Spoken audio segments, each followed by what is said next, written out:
Hi, I'm Tommy Colletti. I'm here at the Music Zoo today. I wanted to talk to you about this guitar. It is a Charvel Grover Jackson Legacy Series guitar made by the Charvel Custom Shop. It's basically a tribute to the Charvels from the late 70s, early 80s that is so sought after today. So who's Grover Jackson? Grover Jackson basically took Charvel guitars from a small repair shop in the late 70s to a big company that made guitars for rock stars. They were making guitars for Eddie Van Halen, for Randy Rhoads, for Gary Moore, Warren DeMartini of Rat, and a bunch of other rock guitar royalty.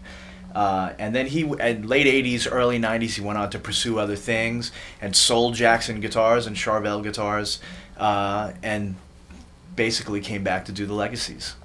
Let's talk specs on the guitar a little bit. Basically, when people think of Charvel, for me, the thing that comes up for me is the neck. The necks on these guitars are great, and they're fast-feeling necks. They have a 1 3/4 nut, large frets, and for anybody that really wants to play fast, or if you don't play fast now and you get one of these guitars, you probably will play fast. They just feel dynamite, and they lent themselves to that style of playing, like the 70s and 80s rock guitar players. Some other specs on the guitar, notably, besides a 21 fret neck, these also have the small logo, so easily identifiable to the Charvel collectors from the 70s.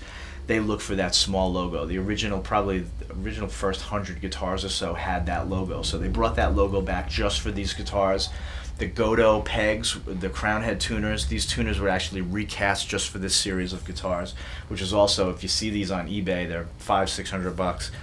Brass side dots, rosewood dot inlays, Seymour Duncan Jeff Beck pickup, the original brass bridge, also another collector's thing that's impossible to find, and if you do see them, they're hundreds of dollars. They put that back on the guitar. And then really it was just about the finishes, and the finishes on these guitars basically came in checkerboard, and there was candy stripe, spider webs. There's sort of throwback finishes from that period, and some of the identifiable guitars, lightning bolt as well. I think the one that people probably most recognize is the splatter paint job. They call them blood splatters, but they did them in a variety of colors. And probably the coolest part about the splatters is not only was Grover involved in actually painting these guitars, each one is different. So since each one is different, it basically its own little piece of art. What does it sound like? It's basically taking the best of a Les Paul with the humbucking pickup and a great Strat style maple neck, and sticking them together. It's just a great hard rock, thick hard rock sound.